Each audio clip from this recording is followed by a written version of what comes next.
Sponzory pořadu jsou Kudláč Media, Tekera, Česká energie na každý den, Rudolf Jelínek a autodoprava XXL Money. U rozhovoru Vilém Odložilík, útočník týmu Tekera Fosy. Vileme, předně velmi diskutované téma vašeho přípravného turnaje, kde jste sice získali bronz, jsou tam ale určitá ale, jaká? Tak ale byl tam určitě špatný povrch, což nás hodně limitovalo, nemohli jsme pořádně hrát tak, jak jsme chtěli. Myslím si ale, že jsme to dobře zahráli, popasovali jsme se s tím, počasí bylo hodně teplo, hodně jsme si dali. Myslím si, že jsme to hodně vstřebávali ještě po turnaji fyzicky. I zde v hale Tesla je velké horko, tak jak se s tím musí vypořádat hráči? Je to dobrou přípravou, dobře se napít, nic nepodcenit, nedělat žádné špatné rozhodnutí a prostě popasovat se s tím, tak jak to jde. No.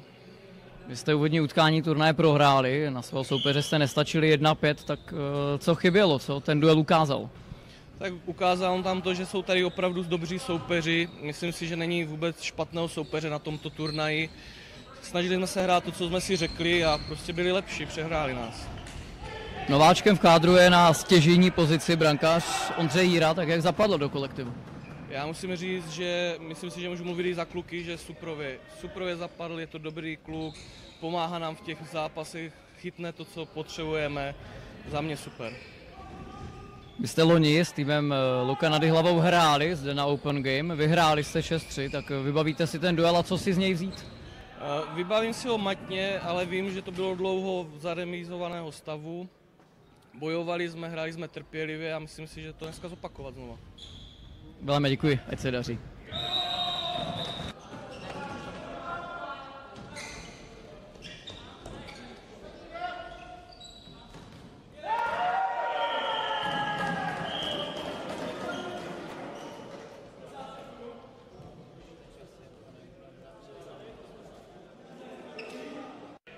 Krásný čtvrteční podvečer vám, vážení sportovní příznivci, přejeme z brněnské haly Tesla, která je tenisově řečeno center courtem 19. ročníku mezinárodního florbalového turnaje Open Game 2025. V minulém týdnu turnaj hostil dětskou část, které se zúčastnilo bezmála 400 týmů, obrovské číslo. No a dnes zastartovala také část pro dospělé, no a my jeden vybraný zápas budeme v dnešním televizním duelu společně sledovat. A to souboj mezi zlínským celkem Tekera Fosy a hostujícím z Vysočiny Luka Nady Hlavou. Tímto utkáním vás bude provázet Jakub Kudláč a Zdeněk Dolíhal. Zdeňku, vítej. Já se tě zeptám, jak si užíváš Open Game z pozice člověka, který ve florbale byl hráč, rozhodčí, nyní trenér, dnes spolukomentátor. Za mě znát tu hru ze všech úhlů je strašná výhoda, protože mi to pak na tu hru dává úplně jiný pohled a nadhled, jestli tak můžu říct. A co se týče samotného Open Game, tak ten turnaj si asi nejde neužívat. Ta atmosféra, spousta kvalitního florbalu a samotné město Brno tomu dává tu image takovou, pod jakou je Open Game znát. My už před zápasem víme, že je mezi soupeři trošku generační rozdíl. Tým Tekera Fosy má nejstaršího hráče 27 let a u soupeře je ten věkový průměr zhruba kolem 35, takže jak to vzít z pohledu trenéra? Jeden tým může hrát na rychlost, ale ten druhý má zkušenosti a podotkněme, tým Luka Nady Hlavou na turnaj za 19 let chyběl pouze 2krát, takže to je zde na Brno Open Game velmi zkušený manšaft. Je to jak říkáš, no. Ten mladší tým bude sázet na tu rychlost, na to, že je předběhne, ten starší tým bude lidově řečeno hrát hlavou a všechno má své plusy a mínusy, takže já si myslím, že to bude určitě zajímavé jak střetnutí a měření sil a uvidíme, jak to dopadne. Každopádně hráči Tekera Fosy absolvovali přípravný turnaj v Holešově, kde na Falcon Cupu sice získali bronz, ale odnesli si velmi bolístek a o tom už bude následující rozhovor s Vilémem Odložilíkem.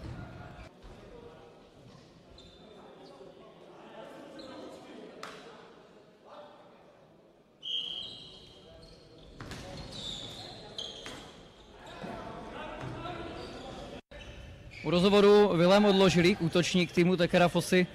Vileme, předně velmi diskutované téma vašeho přípravného turnaje, kde jste sice získali bronz, jsou tam ale určitá ale, jaká? Tak ale byl tam určitě špatný povrch, což nás hodně limitovalo, nemohli jsme pořádně hrát tak, jak jsme chtěli.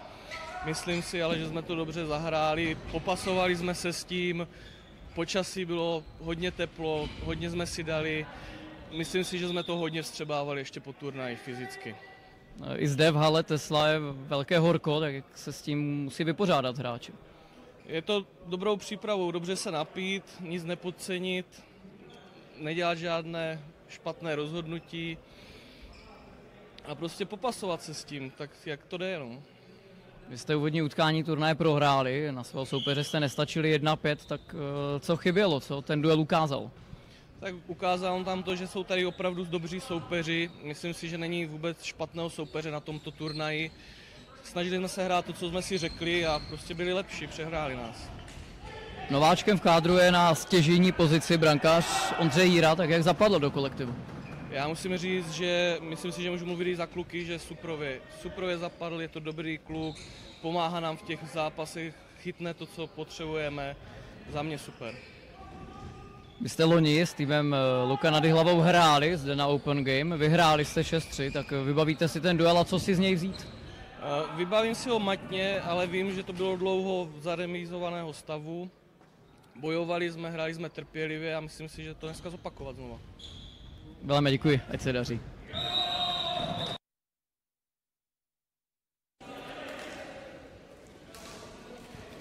No a teď už z komentátorského stanoviště se hlásíme živě z brněnské haly Tesla, která již za malý moment přivítá a který obou zápasu respektive už se rozcvičují hráči Tekera Fosy v černém a hráči Luka Nady Hlavou v bílém. My jsme slyšeli Zdeňku rozhovor s Vilémem Odložilíkem, který hovořil o tom přípravném turnaji, který sice dopadl dobře, zisk medaile, ale jsou tam četné bolístky, hráči se dávali dlouho dohromady. Máš zkušenost s něčím takovým? Ty přípravné turnaje jsou taková dvousečná zbraň. Na jednu stranu je to super, že se můžete sehrát před nějakou větší akcí a dát ten tým jako tak nějak do pohody. Na druhou stranu, jak říkal, tak když se člověk vrátí s víc těma bolístkama, tak je prostě potřeba mít delší tu dobu na tu regeneraci, ne prostě 2 turnaje hnedka za sebou. To pak ten hlavní turnaj může dopadnout hůř než ten přípravný, paradoxně. Hráči z Vysočiny v bílých dresech už se pozdravili se svým brankářem. My se tedy můžeme podívat na soupisky obou týmů, v jakých hráči nastoupí do dnešního utkání. V černých dresech hráči Tekera Fosy, papírově domácí, v brance Ondřej Díru s číslem 1, obrany 34 Lukáš Chrumý, 71 Vojtěch Kadlic, 12 a Martin Fiala, číslo 88 nosí posila pro tento turnaj Jan Ujčík a útoky jsou následující nebo útočníci 24 Michal Formel jako kapitán, číslo 7 aktér rozhovoru předzápasového Vilém Odložilík, 23 má Jan Chrumý a číslo 91 Daniel Dlabaj. A toť sestava domácí a hosté v bílých dresech Luka Nady Hlavou, brankář taktéž Ondřej s číslem 1 Ondřej Seidl, takže souboj 2 Ondřejů v brance. Obrany číslo 3 Lukáš Štveráček, 9 má Jan Česnek, číslo 12 Kamil Rychlý, 10 Pavel Vrzáček, kapitán týmu a útoky číslo 4 Martin Žák, 6 má Štěpán Seidl, číslo 16 Miroslav Vodička a 36 Vojtěch Exner. Hraje se 4-4, takže proto tato celkem vlastně strohá sestava, která ale stačí na tento turnaj a Zdeněk nám představí rozhodčí. Rozhodcovský pár, který nám bude řídit toto televizní utkání, tak je Hana Kantorová a Michal Kroček, mladý pár z Moravskoslezského kraje. Oba dva v letošní sezóně velmi aktivní, dohromady mají za sebou více než 200 utkání od mládeže po dospělé, takže si myslím, že to proběhne tak, jak proběhnout má. Sponzory pořadu jsou Kudláč Media, Opravny Telč, Montované haly na míru, Huml, ČES a kuchařské služby Jandlovy.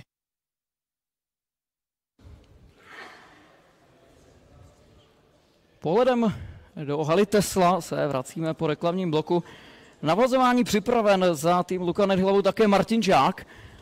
Posila pro tento turnaj, je to ten muž v brýlích a o něm si něco povězme. On by měl být klíčová postava týmu Luky Nady Hlavou, ale má velmi zajímavý životopis, Zdeňku. 23 let zkušeností ve florbalu, ale jakých? Martin zažil celkem 6 sestupů a sám říká, že jedna věc je, že kterou mu nemůže nikdo upřít, a to je věrnost až do konce a že těch konců bylo už požehnaně. A představíme souhrn s přímými citacemi angažmá tohoto matadora. T. Jiskra Havlíčkův Brod sám říká, tehdy to ještě vypadalo nadějně. PSKC Oříšky, tam už to začalo skřípat, Svitavy, první sestup a konec florbalových iluzí. A Bulldogs Brno, to je Superliga, jméno silné, ale sezona spíš jako štěňátka v nesnářích. A aktuálně tedy Snipers Třebíč, tam většinou více prohráváme, než vyhráváme. Každopádně dobrá zpráva pro hráče z Vysočiny je, že z Open Games se nepadá, takže 7. sestup určitě letos Martin Žák nezaznamená, takže vše připraveno na začátek utkání mezi Tekera Fossy a Luka Nadyhlavou. 19. ročník mezinárodního florbalového turnaje Open Game právě začal a právě Martin Žák byl tím, který uspěl na úvodním hazování a papírově hostující hráči, kteří mohli začít kombinovat, ale rychlý útok hráčů ze Zlína, tým Tekera Fossy, který je z Baťova města a hráči z okolí. A na míčku právě s 91. Daniel Labaja, Michal Formel. Střela kapitána Fossu, která ale končí v náručí Ondřeje Seidla. Oba týmy své úvodní utkání na turnaji v dnešním poledni prohráli. Tým Tekera Fossy nestačil na svého soupeře 1-5 a jedinou branku střelil právě Daniel Labaja, takže to by měl být asi hlavní playmaker hráčů v černém. Tak máme za svou první minutu oťukávání, Zdeňku.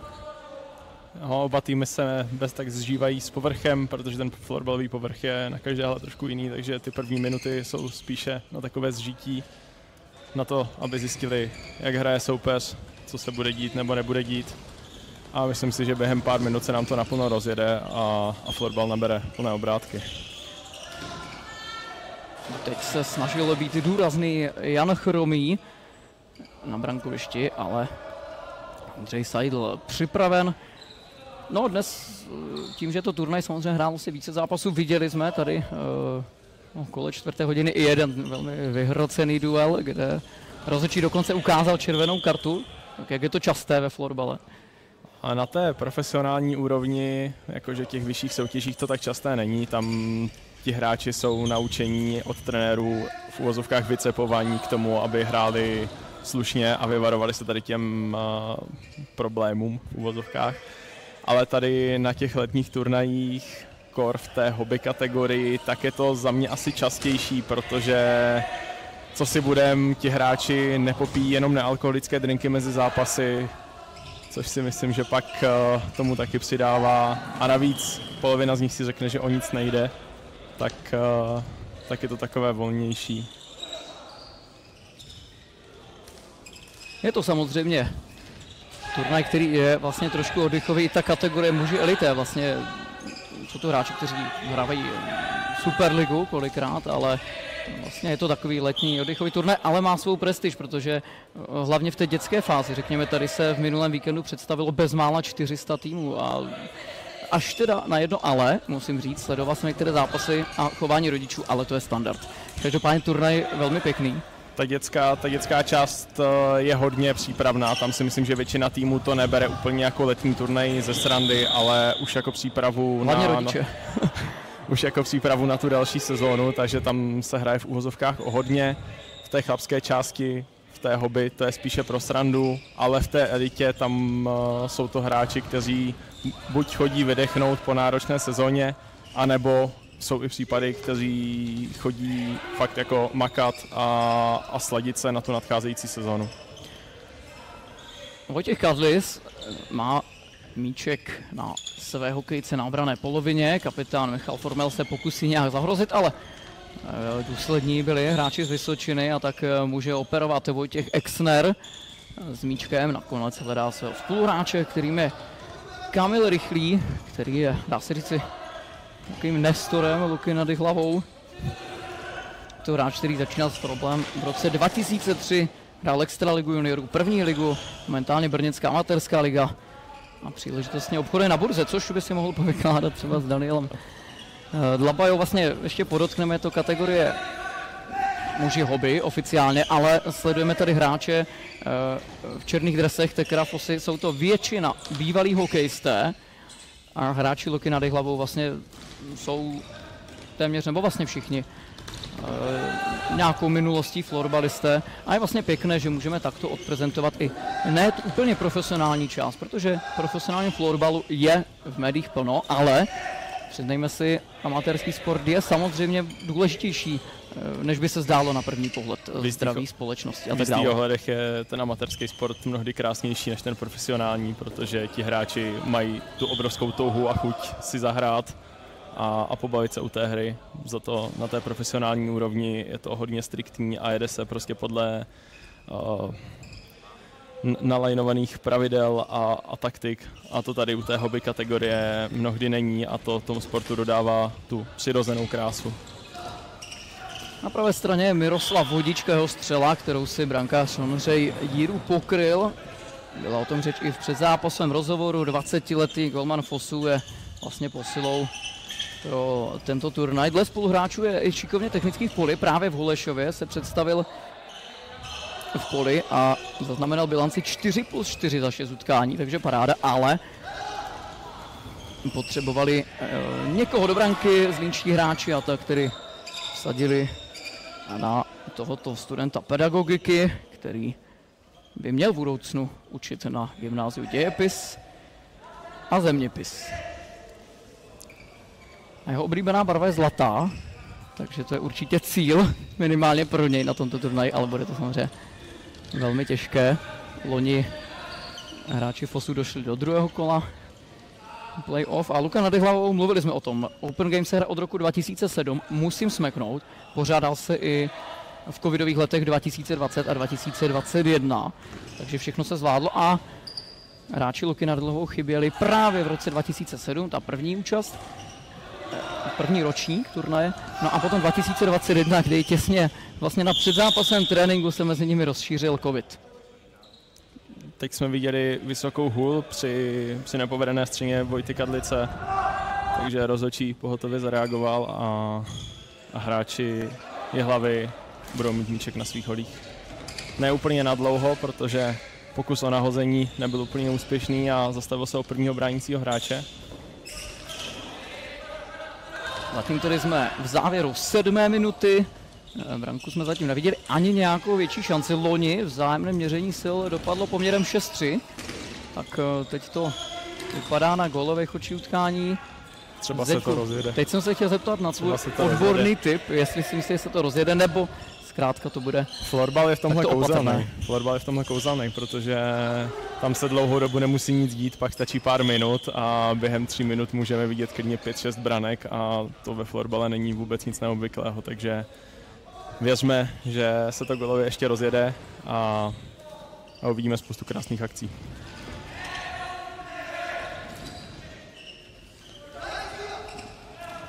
Vojtěch Kadlic aktuálně na míčku 25letý obránce, který hokejově vyrůstal v Kometě, hrál za univerzitní brněnský tým Zamuny.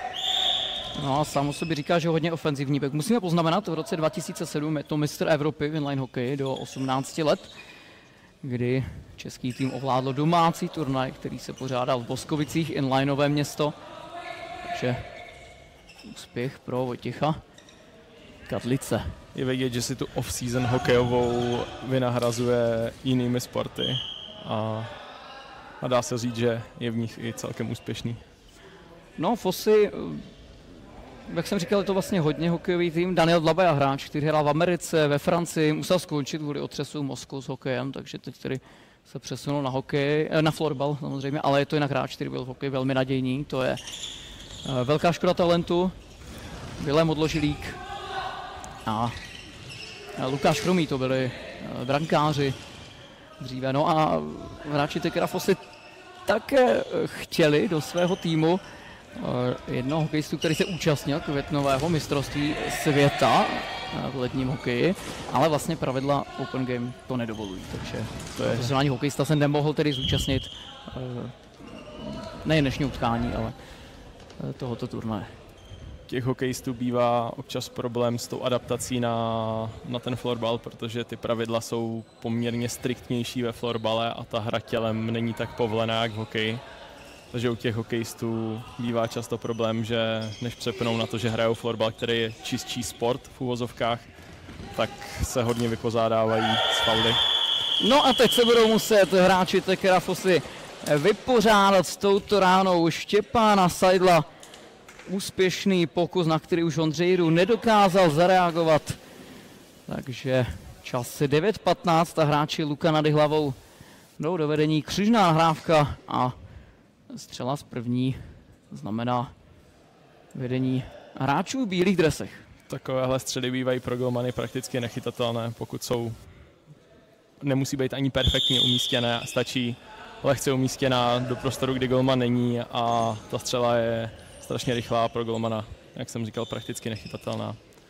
Takže skóre otevírá Štěpán Seidl, juniorský mistr České republiky v rapid šachu. A máme tady trochu kuriózní branku, protože míček letěl vzduchem, dva hráči byli ve vzájemném souboji, ani jeden si míčku prakticky nevšímal a míček skončil nějakým způsobem za brankovou čarou.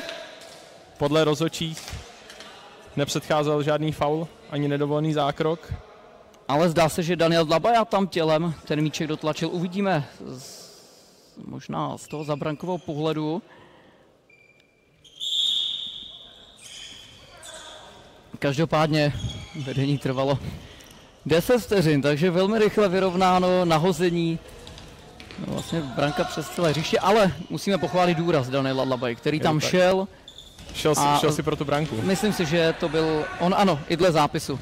Daniel Dlabaja a ten dlouhý oblouček byl od Lukáše Chromého, který sám o sobě říká, že takovým playmakerem, že má rád, když rozdává ty míčky. No a teď to tedy vedlo k vyrovnání, takže krásný florbalový moment. A stav tedy znovu nerozhodný. Na míčku jsou znovu hráči Tekera Fosy, Vilém Odložilík tam atakuje Jana Česneka, který právě teď se dostává k balónku. Hráč, který na Vysočině provozuje s manželkou stáj pro koně. A určitě dnešní duel sledují jeho dvě děti, Ela a Dominik. Před chvílí jsme tady měli nebezpečnou střelu hráčů Jihlavy, která skončila na horní tyči, takže skóre se nám nemíní. Ale určitě něco, na co si musí hráči Fosy dávat pozor, aby nedocházelo tady tím střelám z otevřeného prostoru. No a znovu střela z té pravé strany, tentokrát od Miroslava Vodičky, který tedy nebyl tak úspěšný jako jeho kolega Štěpán Seidl. Brankář Fosy Ondřej Jiru si v posledních 2 minutách připsal několik poměrně obtížných zákroků, takže jeho obránci musí být patřičně spokojení s jeho dosavadním výkonem. A teď se trošku utahuje ta smyčka, tady samozřejmě bude důvod k přerušení hry. Tvrdší souboj mezi Kamilem Rychlým a Lukášem Chromým. A hráči v bílých dresech zůstávají u momentu, kdy mohou znovu posunout ukazatel skóre. Blok Lukáše Chromého a důrazně tam teď odtlačil svého soupeře, kterým byl Miroslav Vodička. Takovýhle obránci jsou u těch brankářů potřeba, to by mi dal každý golman za pravdu, že mít tvrdého obránce, který vám odtlačí toho dotírajícího útočníka, je důležité. No ale tohle bylo až do kuchyně. Michal Formel a Fosy otáčí stav utkání, vedou 2-1. Asistence Daniel Dlabaja. Daniel Dlabaja si skvěle počínal na tom mantinelu, kde v tom souboji to ustál a pak zvládl perfektně předložit míček před úplně odkrytou branku. No ale jde chyba za Kamilem Rychlým, měl být asi u Michala Formela. No, obránce tam trošku zaspal ty první 2-3 kroky a pak už se akorát díval, jak hráč Fosy strhává vedení na svou stranu. No jo, sport je hra chyb a díky tomu tedy necelé 3 minuty před koncem prvního poločasu vedou hráči Tekera Fosy 2-1. Připomeňme, hraje se turnajový způsob, takže 2x 15 minut a přestávka trvá zhruba nějakých 5 minut. Oba týmy odehrají v rámci čtvrtka a pátka 4 zápasy ve skupině 2 a 2. No v sobotu a v neděli je na programu playoff.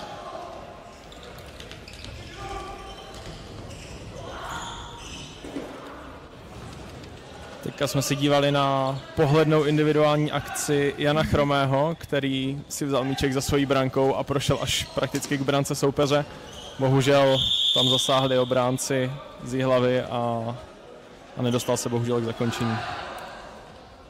Jan Chromý, 19letý útočník s číslem 23, který hokejově vyrůstal v Zámoří, konkrétně v Anaheimu, no a poté se s rodinou vrátil do Zlína a hraje tedy se svým starším bratrem Lukášem Chromým a bratrskou dvojici máme taky v týmu Luka nad Jihlavou, v brance Ondřej Seidl a v poli Štěpán Seidl, který mimo jiné hraje na saxofon, tak uvidíme, jestli bude důvod k tomu, aby si hráči z Vysočiny zahráli po dnešním utkání nějakou veselou písničku. Zatím tedy ztrácí jednu branku.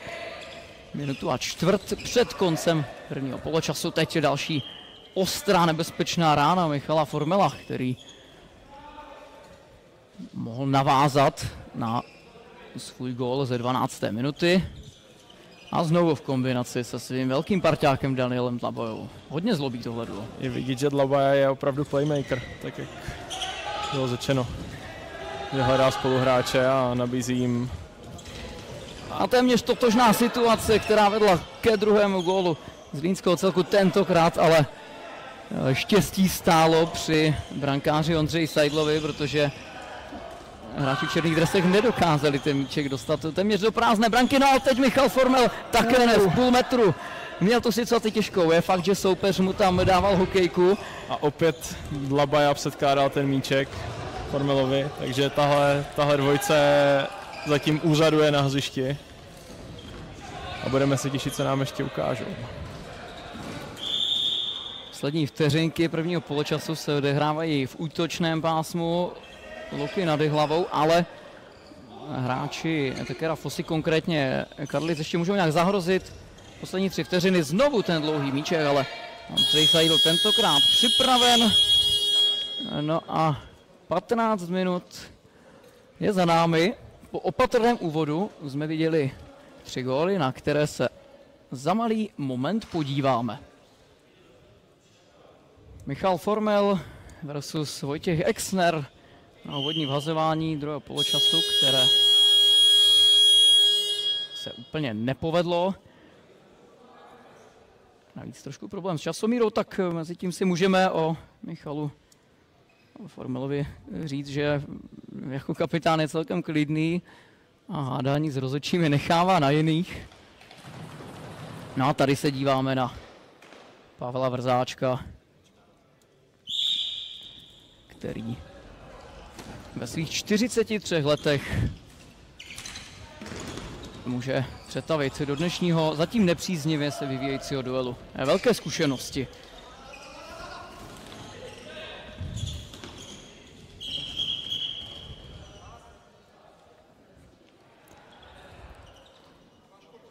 Trvající problémy s časomírou nám přerušili akci hráčů z Jihlavy.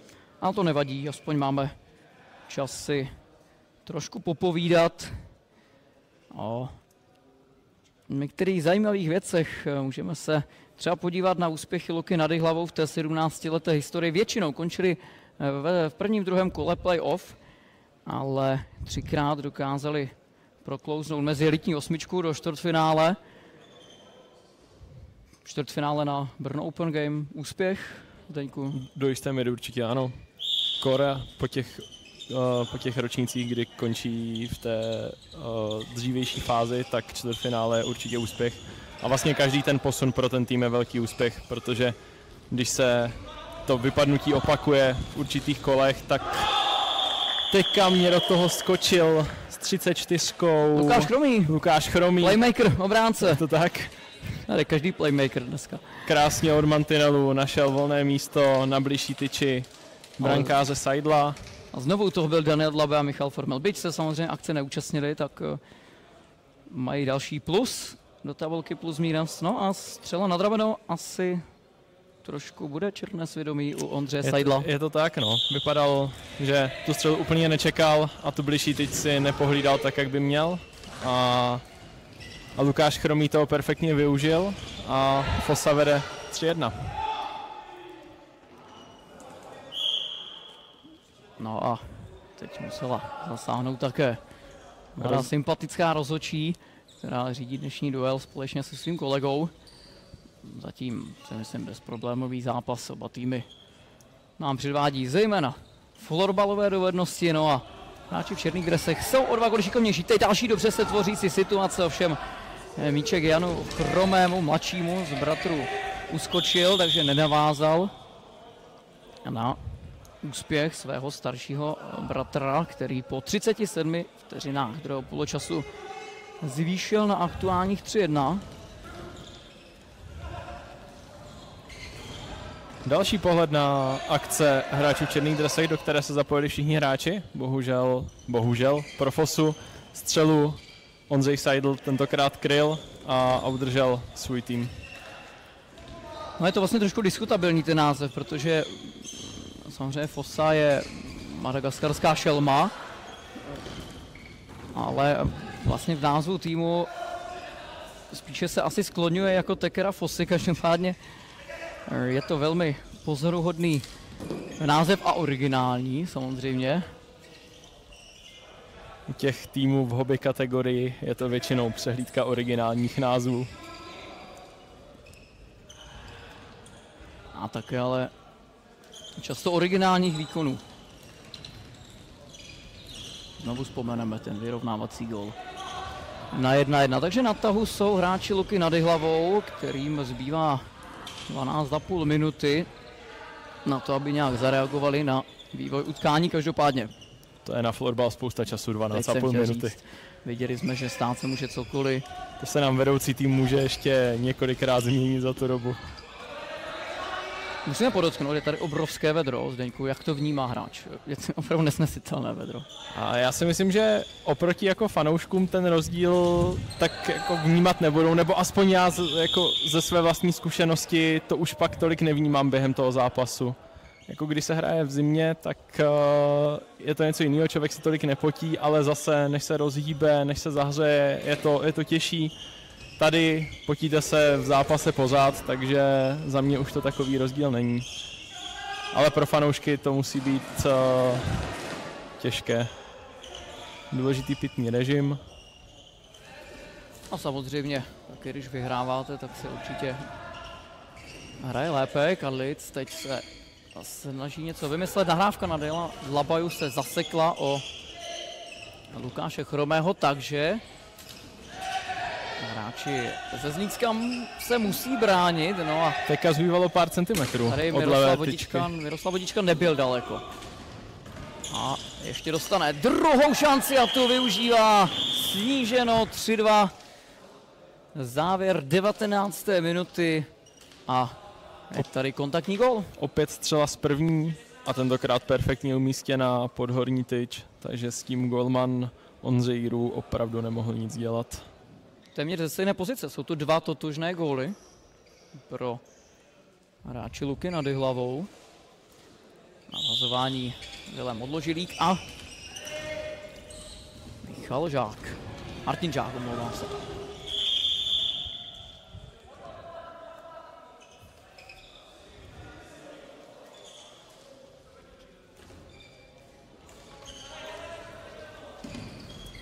Takže gólem povzbuzení hráči Vysočiny teď převedli celkem sympatickou myšlenku. Lukáš Štveráček hledal Martina Žáka, který ale na zadní tyči nedokázal posunout míček za brankáře Ondřeje Jiru. Teďka jsme viděli tvrdý osobní souboj mezi Janem Ujčíkem a Lukášem Štveráčkem, ale rozhodčí hnedka reagují a Fossa bude pokračovat na balónku. Uvidíme možná nějakou kreativní standardní situaci, která skončila na tyčce po skvělé střele Martina Fialy. Ano, oslavenec, který včera slavil 22. narozeniny, trefil tyčku. A i Michal Formel 2 dny zpátky oslavil narozeniny, takže myslím si, že v případě vítězství Martin Fiala a Michal Formel, no jeden zaplatí večeři dnes a druhý zítra. Takhle nějak. Asi by to a bude to příjemný mělo být dárek k narozeninám. K narozeninám a možná ještě k vítězství, ale stále zbývá téměř 10 minut do konce zápasu. Hráči Tekera Fossy hrají sice se skórem 3-2, ale teď se musí bránit. Blok Formela proti střele Kamila Rychlého. Ale ve druhém poločase zatím mají hráči v bílých dresech navrch. Byť samozřejmě nejblíže gólu byl Martin Fiala, který trefil tyčku a branky, kterou střeží Ondřej Seidl. Rozhodčí Michal Kroček teďka viděl v té hromadné akci před bránou faul hráčů z Jihlavy a poté následoval zase opět ten dlouhý oblouček. Opět dlouhý oblouček, tentokrát ale nenašel svého adresáta, takže na balonku Jihlava.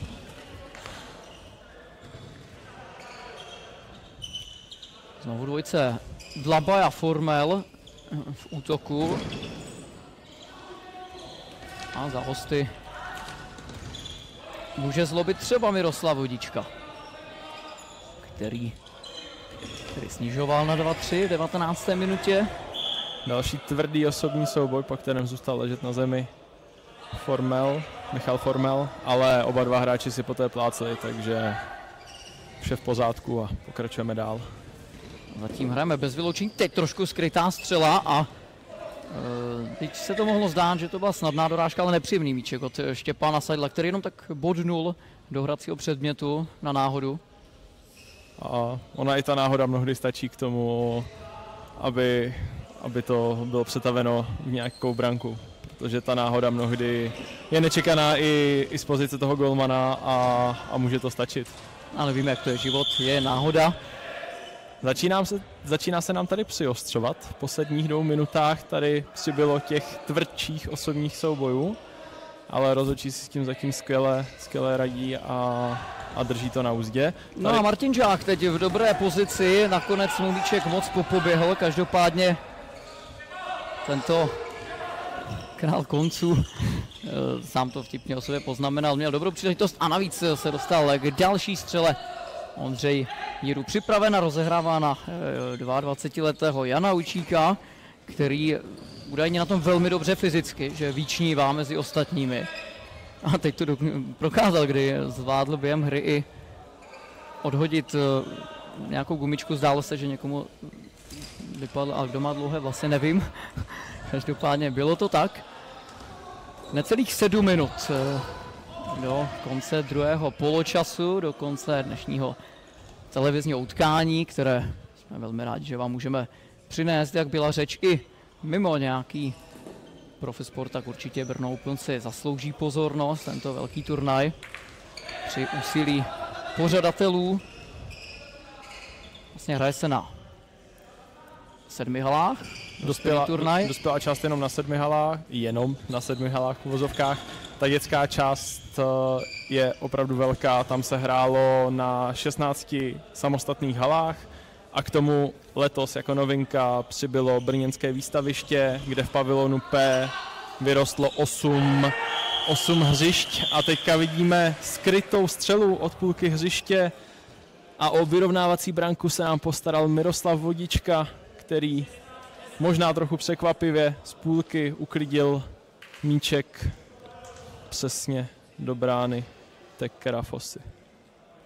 No, takže 2 góly Miroslava Vodičky znamenají, že je znovu srovnáno. A když bylo vyrovnáno naposled, tak to trvalo pouhých 15 vteřin. Tak uvidíme, jaká bude nyní realita. Každopádně hráči Luka nad Jihlavou jsou prostě aktivnější, jsem chtěl říct ve druhém poločase. Podívej se, ani to není 15 vteřin, kolik? 5-6 sekund, znovu rána z poloviny hřiště. A opět velmi přesná a jak jsem říkal, no, stačí nám pár vteřin k tomu, aby se nám měnil vedoucí tým a hráči Jihlavy to tady skvěle ukazují a během, počkáme si pak na oficiální záznam, během 8 vteřin plus minus zvrátili ne, ale převrátili vedení na svou stranu a 6 minut do konce a máme tady stav 3-4 z pohledu Tekera Fossy. Michal Formel se chytl za hlavu, střela od Jana Česneka propadla do sítě, ale no Zdeňku, jaké to je pro brankáře? 2 góly z poloviny hřiště hned takhle za sebou z pohledu trenéra, co? Na jednu stranu ten golman s tím mnohdy nemůže nic udělat, i ze střelu z půlky, protože stačí, se dá chytit. Ale stačí jedna dobrá clona a ten golman prostě nevidí nic a pak k tomu umístěná střela a nemůže s tím nic dělat. Z pohledu trenéra jsou to prostě 2 branky, jako jakýkoliv jiný a já bych asi řekl, že si měli pohlídat tu střelu z vrchu a měl tam mít někdo do bloku, no, že to nesmí propadnout zhora. To jsem samozřejmě nechtěl hodit na brankáře, jen jsem se zeptal na odborný názor, jak jsem řekl, všechno se dá chytit, ale i všechno se dá pustit. Takže se nám razantně mění situace a hráči Tekera Fossy, kteří hrají doleva, musí začít hrát, protože opravdu krom té tyčky Martina Fialy jsou pasivnější ve druhé půlce. Ta druhá půlka se jim úplně nevede asi podle jejich představ. Hráči hlavy si možná řekli něco povzbuzujícího o poločase a ve druhém poločase jsou velmi dominujícím týmem. No tak co by řekl trenér? Co teď dát gól, já vím, no. Dát gól je ta jednodušší varianta, ale to se moc neříká, no.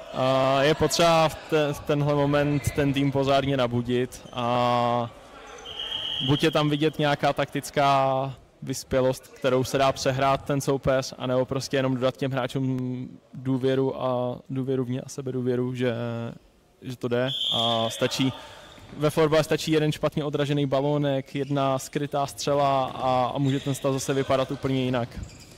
Štěpán Seidl se chopil rozehrávky z rohu kluziště, operuje Martin Žák a na nebezpečném prostoru ve středu hřiště,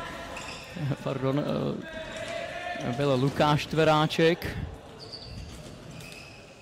Kluziště tady by se led neudržel, ne? To opravdu. To opravdu. To počasí ne. Tady by ani nevyrostl. Navíc vlastně pro ty, kdo neznáte, asi většina halu Tesla, tak naše kameramanské a komentátorské stanoviště asi 3 metry od plaveckého bazénu, který je za námi. Takže hráči i hned po zápase se mohou alokovat do vedlejší budovy.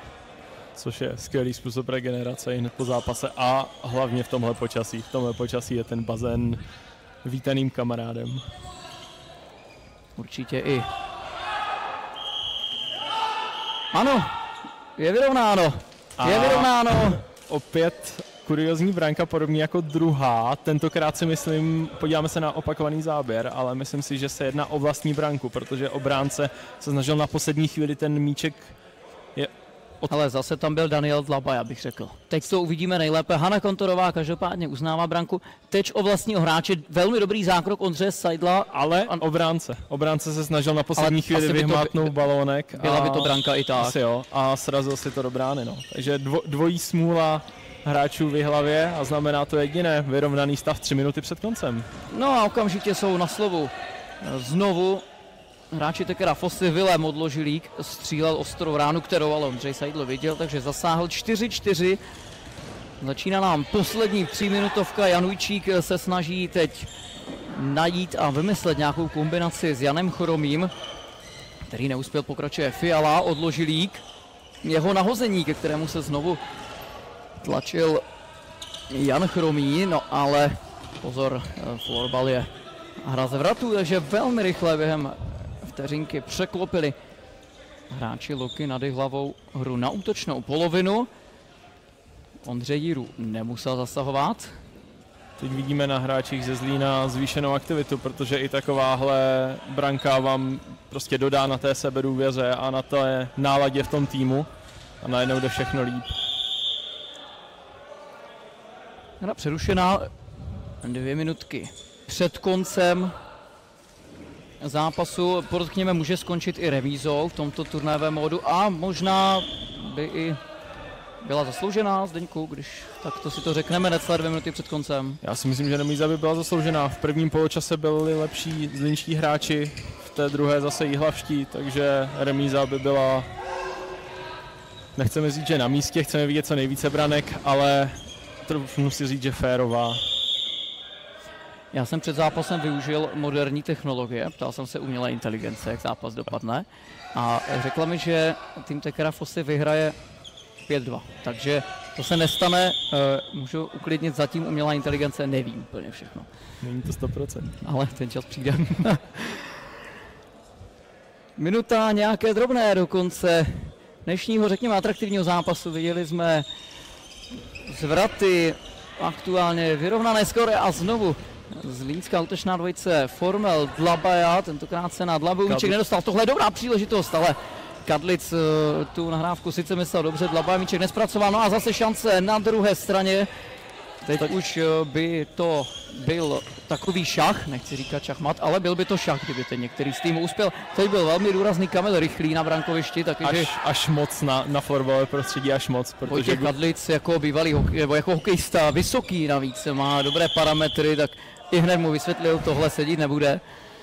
Každopádně zdá se, že ten zápas zvládneme bez vyloučení. Vypadá to tak.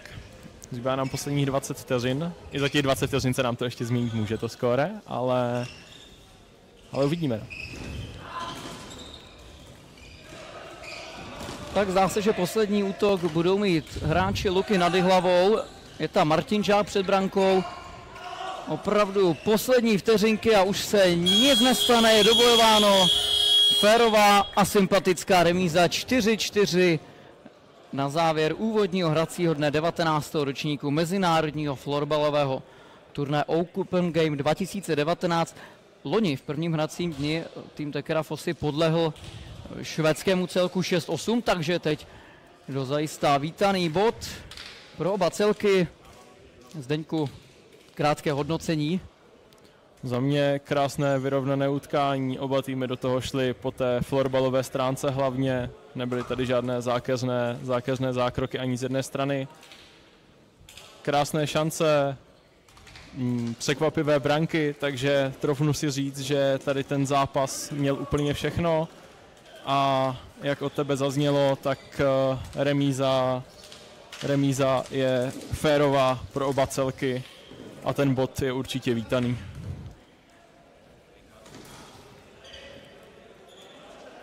Sponzory pořadu jsou Kudláč Media, Opravny Telč, Montované haly na míru, Huml, ČES a kuchařské služby Jandlovy. No a pohledem na Daniela Dlabaju, Viléma Odložilíka a další se vracíme do brněnské haly Tesla a můžeme se podívat na nejzajímavější momenty dnešního televizního utkání.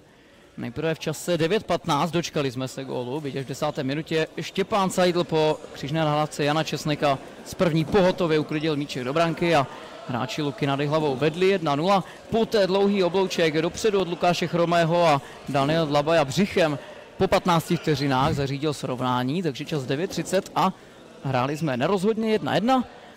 No a za chvíli nastal i obrat ve skore, čas 11:56 a kapitán Michal Formel využil pohotové nahrávky Daniela Dlabaje a jednoduchá branka. Fossy vedli 2-1. No a hned na startu druhého dějství po 37 vteřinách Lukáš Chromý střelou nad rameno zvýšil na 3-1, ale poté převzali iniciativu hráči z Vysočiny. 18:47 Miroslav Vodička a znovu střela z pravé strany, sníženo 2-3 po nahrávce Vojtěcha Exnera. A následně čas 22:56, střela z otočky z půlky hřiště a Miroslav Vodička svým druhým gólem za sebou dokázal srovnat. No a po pouhých 4 vteřinách následně Jan Česnek zařídil další obrat ve skóre. Luka nad hlavou vedli 4-3, tady jsme krásně viděli tu střelu, na kterou už Ondřej Seidl nedosáhl, ale nakonec 2 minuty a 5 vteřin před koncem základní hrací doby dokázali hráči Tekera Fossy zařídit konečný výsledek 4-4, kdy pokus Lukáše Chromého se odrazil o nohy soupeře, no a následně vlastní branka, takže Vojtěch Kadlic, který označen za střelce, takže dobojováno 4-4. Zdeňku, děkuji moc za tvou účast, za tvé postřehy a diváci se s námi neloučí. My připravujeme rozhovory, zhruba za minutku jsme živě zpátky z brněnské haly Tesla z rozhovory. Děkujeme za pozornost, Zdeňku, děkuji a já se za chvíli hlásím z rozhovorové pozice. Děkuji. Sponzory pořadu jsou Kudláč Media, Tekera, Česká energie na každý den, Rudolf Jelínek a autodoprava XXL Money.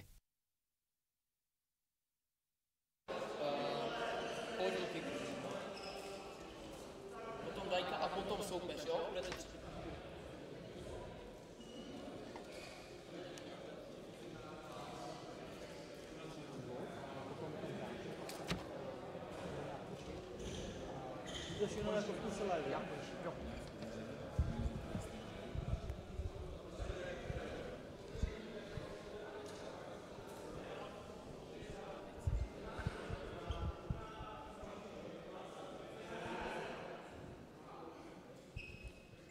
Lukáš Chromý, hráč Tekera Fossy, po utkání, které skončilo nerozhodně 4-4, tak jak panuje spokojenost s výsledkem? No, je to takový trošku hořký. Víme, že nevstoupili jsme do toho zápasu úplně dobře a potom se nám povedlo obrátit na 3-1 a měli jsme, troufnu si říct, zápas ve svých rukou, ale přestali jsme hrát, vypustili jsme, rozhodně řeknu, podcenili jsme i trochu soupeře a ten nám to pěkně vrátil a naštěstí v posledních 5 minutách se nám podařilo obrátit a bohužel ne zvrátit ten duel na naši stranu. Vy jste uspěl přesnou střelou nad rameno, poslal jste svůj tým do vedení 2-1, popište tu situaci. Mně se tam nějak odrazil míček, myslím, že Vojtěch Kadlic mi to tam hezky dal vlevo a viděl jsem nabíhajícího Dana nebo hráče Dlabaju a Formela, tak přemýšlel jsem o nahrávce, pak už jsem to trošku zaspal, ten správný moment a zavřel jsem oči, vystřelil jsem a padlo to tam. Pojďme trošku ještě víc rozebrat ten druhý poločas, vy jste hned z kraje dokázali dát gól na 3-1, ale potom nějaký vypínač a soupeř byl prostě lepší, šel si za obratem. Přesně tak, byli hladoví po gólu a my jsme si to, řeknu, vlastníma chybama nechali vzít. Zbytečně jsme hráli defenzivně a bohužel se to obrátilo proti nám. Ale pozbuzující bod do dalšího průběhu turnaje. Přesně tak, první půlku základní skupiny máme za sebou a nevidíme to úplně negativně a věříme, že se dneska správně připravíme a zítra na to vlítneme v plné parádě. Vy jste říkal před zápasem, že rád dáváte dlouhé míčky dopředu, že jste takový playmaker a u toho prvního gólu se to velmi osvědčilo. Jo, povedlo se, kluci se tam výborně nabíhají, myslím, že už to máme hezky sehraný, je to něco, co jsme si trošku trénovali, takže jsem rád, že to přineslo ovoce. Naše gratulace k vítězství, děkujeme za předvedený výkon. Děkuju.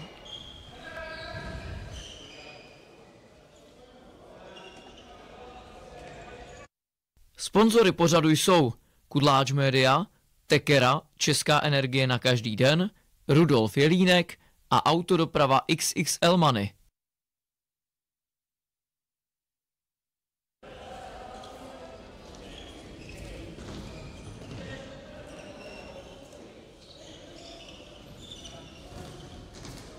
Na branka.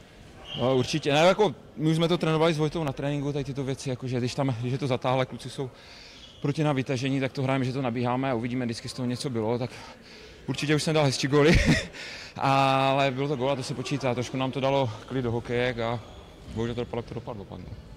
Bohužel, takže bod z tohoto utkání úplně neberete? Není slabých soupeřů, což si myslím, že šlo vidět a já sám jsem překvapený, jak vysoká je úroveň jakoby místního florbalu, jako všeobecně českého, protože když jsme s klukama se adaptovali jako z hokeje, tak jsme si mysleli, že to bude trošku jednodušejc a jde vidět, že ta úroveň jako, nechci říct, že na standardní, ale kdekoliv jsme byli, tak prostě nevím, jestli je to podmínkama, myslím si, že jo, pravidelně nároďák vozí bronzové medaile, takže si myslím, že jsme florbalový národ, což teďka zjišťuju a myslím, že to zjišťuje plně dalších kluků. A není slabých soupeřů, takže určitě po průběhu si myslím, že to bereme, ale před zápasem si myslím, že jsme do toho trošku šli jinak, no, jako určitě nám to nesedlo, ale teďka po průběhu to určitě bereme, jako vzhledem soupeřů a v průběhu zápasu. Vy jste vepředu hodně hrozil v duo s Michalem Formelem, což se promítlo vlastně také do gólového úspěchu, kde vy jste velmi pohotově dostal balonek na svého kapitána. Jo, tak my s Míšou myslím, že takhle spolu hrajeme už ten druhý rok, hráváme to na tréninku, vidíme se, víme o sobě v podstatě, známe se jak své boty, když to řeknu blbě, takže jako jo, berem to, ale jak říkám, od nás se čeká víc prostě, má to být vidět jak v těch předchozích zápasech, my jsme tam nějaké tyčky tak ke konci, jako, takže snažím se, protože když já tu střelu mám výbornou, takže já se snažím to odmakat, když můžu, tak se ho snažím hledat, ale říkám, úplně nám to nesedlo, myslím si, že se od nás čekalo víc, ale jo, tak aspoň něco jsme tam dali, něco nám tam padlo, no. Danieli, já myslím, že krásná a sympatická remíza zasloužená pro oba týmy 4. Určitě je to tak, moc děkujeme a děkujeme. Také děkujeme, no a my za chvilinku už přivítáme na rozhovorové pozici také zástupce soupeře, kterým bude Miroslav Vodička. Danieli, děkujeme. A Miroslav Vodička, autor 2 gólů, které překlopily stav utkání. ve druhém poločasu ve prospěch Luky Nad Jihlavou už míří k nám. Dobrý den, tak jaké jsou bezprostřední dojmy po utkání, které vedli jste, pak jste rychle náskok ztratili, pak jste na konci ztratili vítězství? Tak teď jsme spíš zklamaný, protože za toho stavu 4-3 jsme to asi udržet měli, no, takže dostali jsme se do zápasu, pak jsme to otočili, no, ale škoda toho na 4-4, no, takový smolný gól, no, co jsem viděl, tak nějak, jak to tam přepadlo. No, těch smolných gólů bylo víc, vlastně i ten první gól soupeře, chtělo to možná trošku větší důraz na brankovišti, nebo? No, asi to chtělo trošku tam zatlačit, ale spíš si myslím, že tohle to bylo takový, že se trošku nedomluvili, no, že si to měl křiknout možná golman, ale to prostě už se u nás stává, takže... Právě my jsme se bavili s Janem Česnekem před zápasem, že vlastně je to trošku generační rozdíl, soupeř opravdu byl velmi mladý, vy jste zkušenější mužstvo, tak začátek turnaje plno sil. No, plno sil, no, myslím si, že u nás už přece jenom ten věk je u nás už na ty veterány, takže přece jenom ty síly nám bývají rychle kort, tady ještě takovýhle teplo, tak už se nám na konci taky tolik běhat nechce, ale ještě bychom to měli zvládnout, no, kort první den. Ale škoda, no, říkám, mrzí ten gól na 4-4, no. Že jsme, před tím brankovištěm jsme měli být důraznější. No, každopádně otočme list, vaše 2 góly z poloviny hřiště, v rozmezí, myslím týmu, vy jste samozřejmě skoroval z pravé strany a poté z poloviny. Tak ten první, to mi tam pěkně nahrál Vojta, ten druhý to bylo spíš taková zase ten náhodnej, no, že jsem z otočky to tam moc nevěděl, co s tím na půlce, tak jsem to zkusil hodit na bránu a myslím, že to tam mě tečoval, nevím, jestli soupeř nebo od koho se to tam odrazovalo. A vy jste v rozmezí 4 vteřin dali 2 velmi totožné góly, byli jste na koni, takže opravdu asi mrzí ta ztráta po té vedení. Mohli jste být možná aktivnější v závěru, když jste bránili vedení? Aktivnější, jak možná mohli jsme trošku víc napadat, ale zase jsme nechtěli úplně propadnout, no, což se mi tam taky jednou povedlo. Takže aktivnější, no. Mohli jsme být aktivnější určitě, ale vždycky to jde líp, no. Kdybychom to tak nějak mohli zakončit, děkuji, gratuluji, budeme držet pěsti na zbytku turnaje Open Game, no a s vámi diváci se také z brněnské haly Tesla rozloučíme, děkujeme za pozornost, na brněnský turnaj Open Game pokračuje až do neděle, takže můžete zachovat vaši přízeň tomuto velmi kvalitně zpracovanému turnaji Open Game 2025. Hezký večer.